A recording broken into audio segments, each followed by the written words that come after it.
Malam itu, hujan turun dengan deras, membasahi atap rumah sakit yang sudah tua dan kusam. Suara gemuruh petir menggema di langit malam, membuat bayangan-bayangan aneh menari di sepanjang lorong gelap rumah sakit. Air hujan yang merembes dari atap yang bocor menetes pelan ke lantai, menciptakan genangan kecil yang memantulkan cahaya lampu yang berkedip-kedip. Angin berhembus kencang, menyelinap masuk melalui celah-celah jendela yang retak, membawa serta suara lolongan anjing dari kejauhan.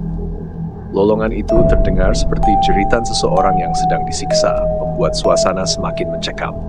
Di sudut koridor lantai 3, sebuah tempat tidur pasien berdiri sendirian, ditinggalkan begitu saja di bawah cahaya lampu yang remang-remang.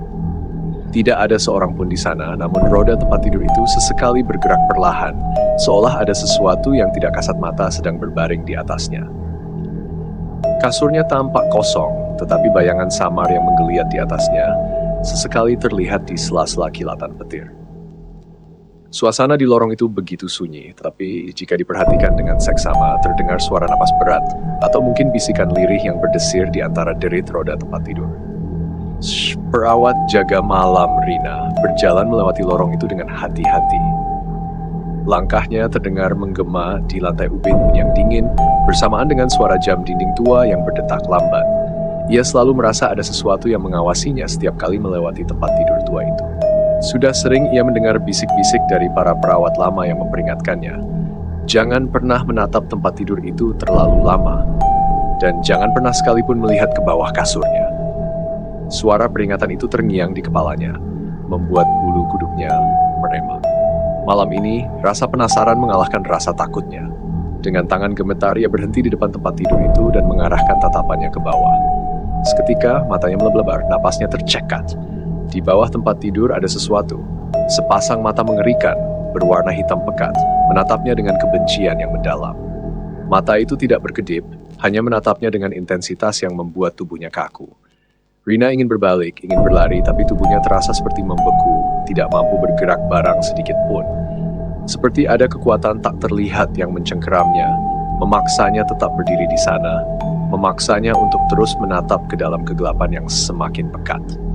Rina melompat mundur, menahan teriakan yang hampir lolos dari mulutnya. Tubuhnya gemetar hebat, keringat dingin bercucuran di pelipisnya, meskipun udara di koridor terasa begitu dingin. Dalam sekejap, suasana di sekelilingnya berubah drastis. Lampu-lampu di lorong mulai berkedip lebih cepat, menciptakan bayangan bergerak yang terasa hidup.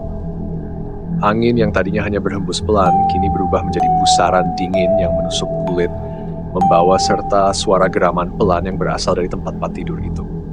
Pelan, roda tempat tidur mulai bergerak sendiri, maju sedikit demi sedikit, berdecit nyaring seperti jeritan logam yang diseret di atas lantai.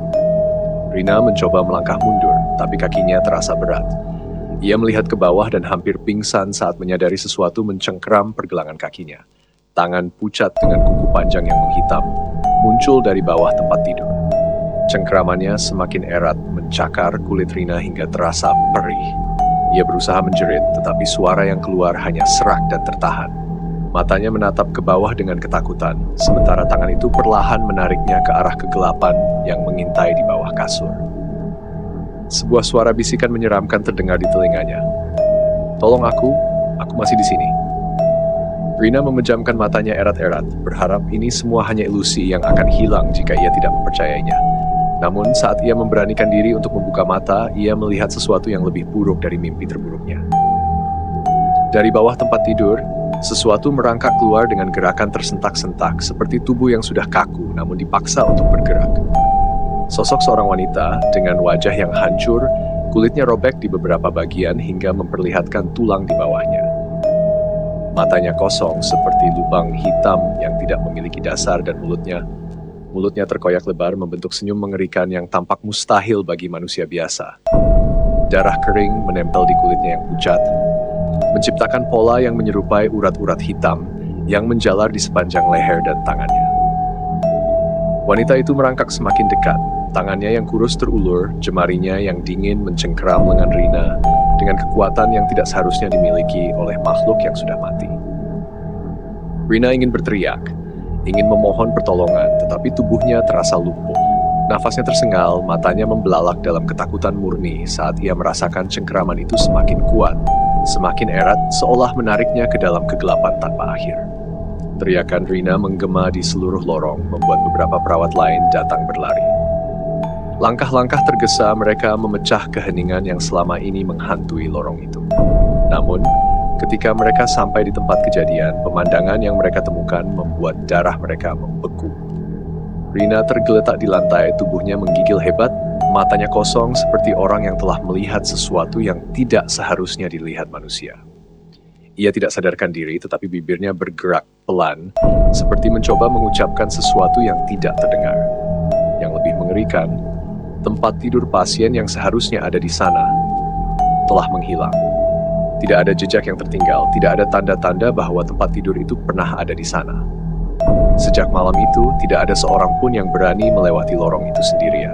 Setiap perawat yang pernah bertugas di sana bersumpah bahwa mereka bisa merasakan sesuatu mengawasi mereka dari dalam kegelapan.